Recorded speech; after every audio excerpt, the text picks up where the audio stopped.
The problem was we started getting backlash. People started calling us satanistic, Baphomet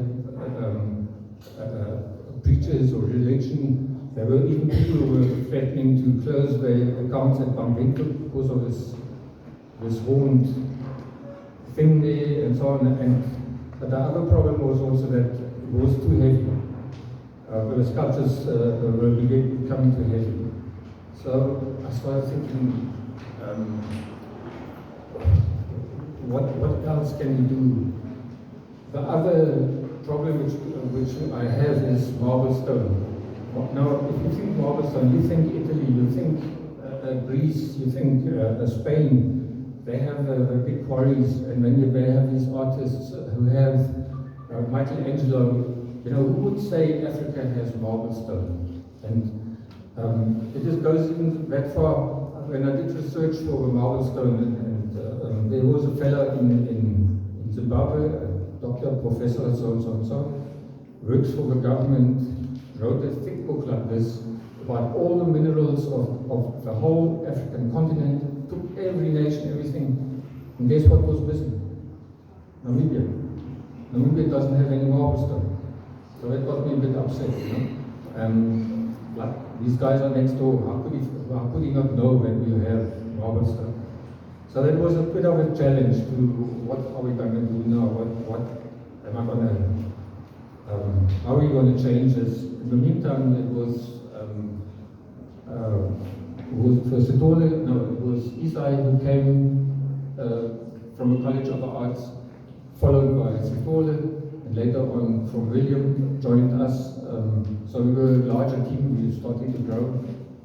And so I thought, you know, sometimes things happen. Out of the blue, if you think things, the energies outside there, they will help you.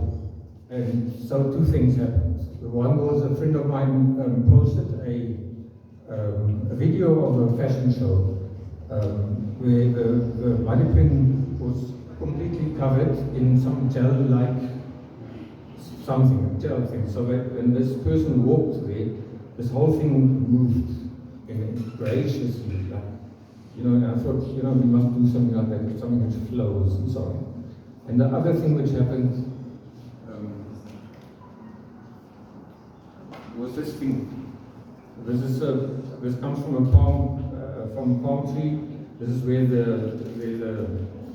dates grow in, and then once they grow out, this thing pops out and it falls down, and this almost fell on my head. It's almost a story like Sir Isaac Newton, where the apple fell on his head and he invented the gravity, you know. So this thing here, and I thought, I turned it and I said, no, this is actually it. Now you have volume, and yet you are also thin. Yet you have also spaces. You can, every time you turn it, it looks different, and the shadows of it change. And so that thing started revolving in my head. And then I got the team together and I showed them books of Barbara Happer, of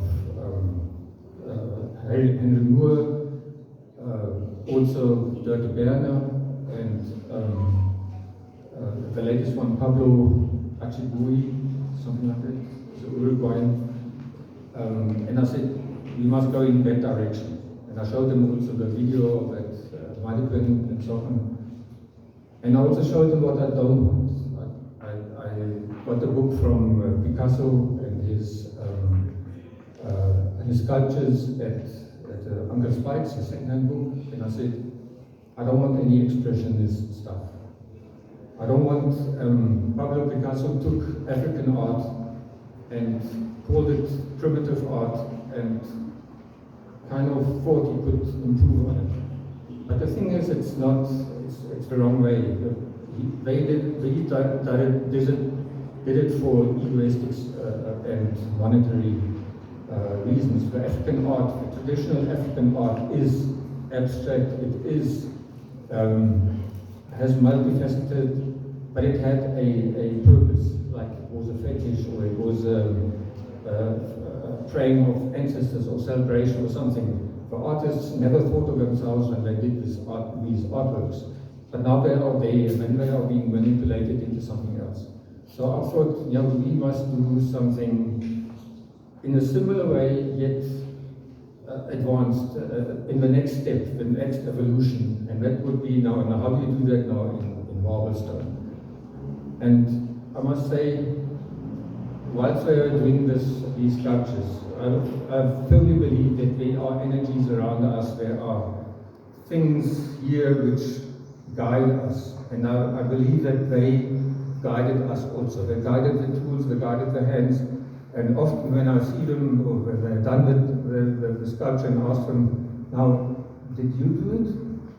Or did somebody else do it? And then they stand back and say, I didn't know how this thing worked out, it was only there.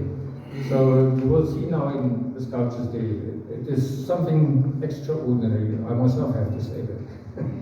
They are light, they are delicate, they are like creatures, and this is only the beginning. We are only starting off with our experiment, with our journey. But it is a start, and that's why I'm saying this is going to take us worldwide, and it's going to put Namibia on the map. And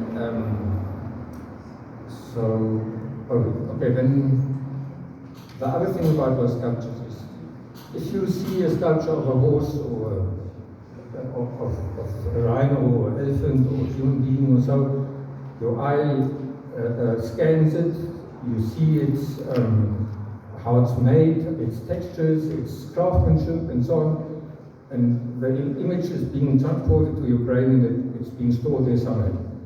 And the minute you turn around or go somewhere, that image is still there. Even at the night when you go sleep. These sculptures is not the same.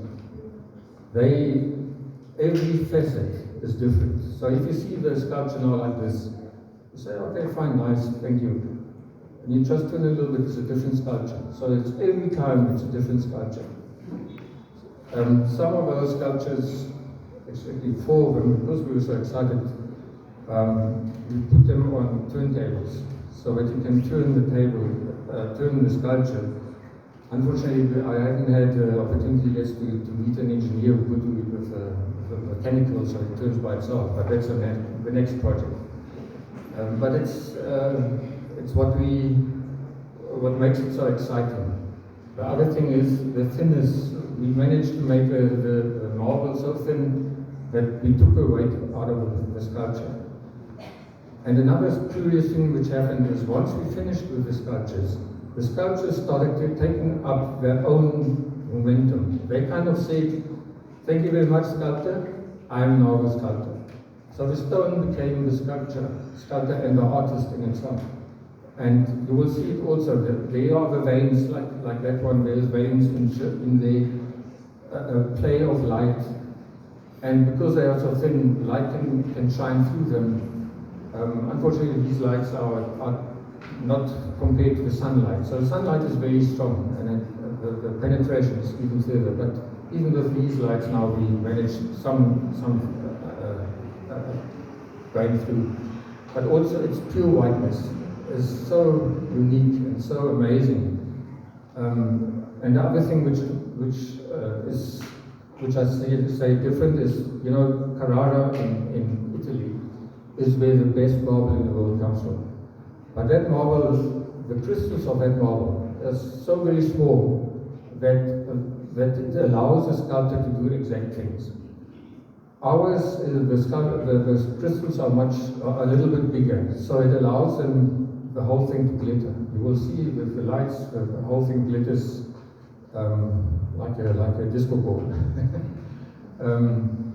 And there's these elements, the transparency, the glitter, the whiteness, the veins in them, the impurities, which are actually making these sculptures even more interesting. And you will be amazed, I think. Just some instructions, maybe. You may, each sculpture, because each sculpture is so unique, we partitioned it off so that they can be seen in their own space. The partitions are not all that stable, so please don't lean on them or hold on them. The sculptures are on boxes. You can touch them. You are invited to touch them. Please also take photographs. You may take as many photographs as possible and spread it right across the world to show that you can do it. And finally, one little request from me. You know that at galleries you may not speak too loudly. You may not give your opinion too loudly. So, but these are young guys, and it's the first time they have a big exhibition like this. So my request is, if you see a sculpture which you would like, clap loudly. Or say wow, or anything, just so that we know, okay, if nobody does anything, I mean, then you pack our bags and we go. If you say, yeah, the boxes are nice, I will tell you where the exits are. Yes, that is as far as I think I go. And he's doing it.